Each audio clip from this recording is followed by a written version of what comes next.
ever since I was 9 years old, and I watched Ronald Reagan's concession speech at the 1976 GOP convention cause tears to run down the cheeks of now-late mother's eyes. I have been a staunch conservative Republican. In 2008, I was even a delegate to the Republican National Convention. While I once gave a campaign donation to my very good friend Democratic Congressman John Yarmouth, I have never voted for a Democrat for a federal or state office in my life.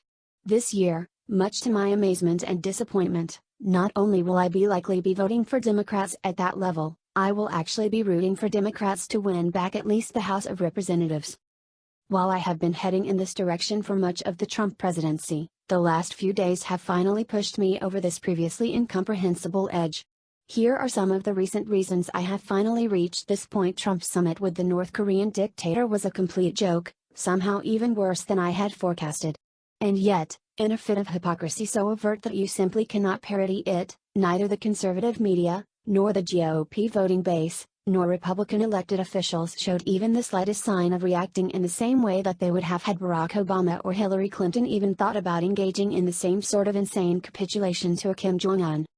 I never expected great courage from elected Republicans, but even with very low expectations I have been profoundly disappointed in people I respect like Marco Rubio, Lindsey Graham, Paul Ryan, and Mitt Romney, just to name a few, all of whom clearly know what a danger Trump is to our nation and to conservatism.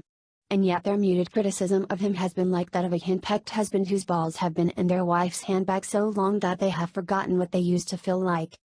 So, because the GOP is now no longer a force for good, or even one which can be relied upon to mitigate evil, there is no longer any choice than for it to be greatly damaged for the good of the nation. Please keep in mind that I say this as someone who, before 2016, honestly thought that Republican control of Congress was vital to the future of our nation and my two small children. I can't believe it has come to this, but I am now sure that this means actively hoping that the Republican Party gets crushed in November, which is probably a better result than it actually deserves.